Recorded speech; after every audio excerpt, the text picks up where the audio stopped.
બનાસકાંઠા જિલ્લાના વિભાજનના વિરોધ વચ્ચે હવે ઉઠ્યા સમર્થનના સૂર।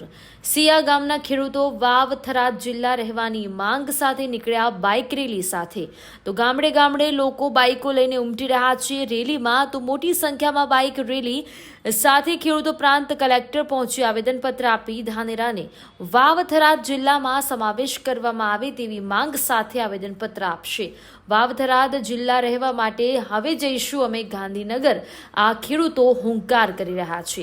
હવે મારું કહેવું એવું છે કે વિરોધ કેવો છે, વિરોધ ખાલી રાજકારણના નેતાઓ લઈને આવી પ્રજાને ઊંધી પ્રમાણે વાત કરે છે, બરાબર। અમારું કહેવું એવું છે કે અમારે વાવ થરાદમાં જવું છે, પાણીથી ખૂબ અમારે તકલીફ એટલી પડે છે। આ ઉનાળામાં પાણી 700-800 રૂપિયા ટંકરે મળતું નથી। હવે અમારે પાણી લાવવું ક્યાંથી? અમારાથી 20 કિલોમીટર દૂર તળાવ બધા ભરેલા પડ્યા છે શંકરભાઈ ચૌધરીના કારણે। અને સાહેબને અમારો વિશ્વાસ છે કે શંકરભાઈ ચૌધરી આપણે આ વાવ થરાદ ભેગા જશું તો આપણે પાણીનો લાભ 100% મળવા પાત્ર છે। અને અમારે વાવ થરાદ ભેગું રહેવાનું છે। ધાનેરાની 99% ફરજિયાત ધાનેરાની વાવ થરાદ સાથે જોડાય। તો વિરોધ કઈ કારણે થાય? વિરોધ ખાલી ખોટો વિરોધ ગેરમાર્ગે દોરવાનો। અપક્ષમાં જે તે લોકો છે અપક્ષમાં જોડાયેલા છે, કોઈ રાજકારણમાં કોંગ્રેસમાં છે, આ તે ના બીજી પ્રજાનું ભલું થવા દેવું નથી, એનું આ જે કારણ છે। તમે ખેડૂત છો તો તમને કઈ રીતનો ફાયદો? અમારે ખેડૂતમાં પાણી વિના શું અમે કરીએ શું સાહેબ? અમારી ખેતી બંજર જમીન થઈ ગઈ છે, પાણી છે નથી। આ વરસાદ સારો છે, મગફળી બાકી અમારે કઈ માર્ગ જ નથી પાણી વિનાનો। નવા જિલ્લા પાસે શું આશા રાખો? નવા જિલ્લા પાસે 100% પાણીની આશા છે। શંકરભાઈ ચૌધરી સાહેબને જાહેર સમર્થન આપીશું કે અમારે પાણી આપો, અને પાણી આપશે 100%। ક્યાં સુધી લડત લડશો વાવ થરાદમાં જવામાં? છેક દિલ્હી ગાંધીનગર સુધી લડીશું। અમારા બધા ખેડૂતો ગાંધીનગર જઈશું।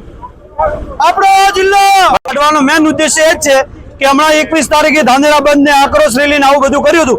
જો અમે આ બધું નહીં કરીએ તો સરકારને તો ખબર હશે કે ભાઈ ધાનેરાની પબ્લિક તો એક તરફી છે, એમને તો બનાસકાંઠામાં રહેવું છે, પણ 90% પબ્લિક એવી છે કે એમને વાવ થરાદ જવા માટે સત્પર છે, તૈયાર છે। અને લોકો તો એટલા સુધી તૈયાર છે કે અમે ગાંધીનગર સુધી ટ્રેક્ટરો લઈને આવીશું, એવી રીતે તૈયાર છે બધા વાવ થરાદમાં જવા માટે।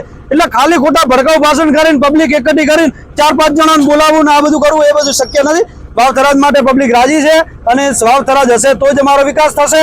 અને વાવ થરાદમાં અમે રહેવા તત્પર છીએ, અને અમારા બધા આખો ધાનેરા તાલુકો તત્પર છે। ખેડૂત તો ખાસ કરીને તત્પર છે, બધા વિદ્યાર્થીઓ બધા તત્પર છે, મહેનતુ વિદ્યાર્થીઓ બધા તત્પર છે, ખેડૂતો તત્પર છે કે અમારે વાવ થરાદ હશે તો પાણી આવશે, વિકાસ થશે, નવો કલેક્ટર ઉત્સાહી કલેક્ટર આવશે। શું આશા રાખો નવા જિલ્લા પાસે? નવા જિલ્લાનું ઘણી બધી આશાઓ છે। એક તો અમારે મેન મુદ્દો ધાનેરામાં પાણી વાળો છે, પાણીનો 100% પ્રશ્ન અમારે ઉકેલાશે એવી અમને આશા છે, અને બીજો વિકાસ બી થશે ને એવી બધી આશા છે। બનાસકાંઠાનું વિભાજન કર્યું છે, એમાં આપણો ધાનેરા રાખવો જોઈએ એ અંગેની આ રેલી છે, સમજ્યા? અને વાવ થરાદ ધાનેરા પડે એટલા માટે બનાસકાંઠ નહીં પણ ધાનેરા તાજો રાખવામાં આવે। તમને ફાયદો ક્યાંથી છે, પાલનપુરથી કે વાવ થરાદ જિલ્લા? કેમ કે પાણીની સુવિધા, તરફ વિકાસની સુવિધા, બધી સુવિધા મળે વાવ થરાદ જિલ્લો બનાવવામાં તો સહેલો। તમારા વિસ્તારમાં લોકો વિરોધી કરે છે, એ વિરોધ તો કોક કરે કોક હોય વિરોધી, પણ મોસ્ટલી લોકો વાવ થરાદ ધાનેરા તાલુકાની વસ્તી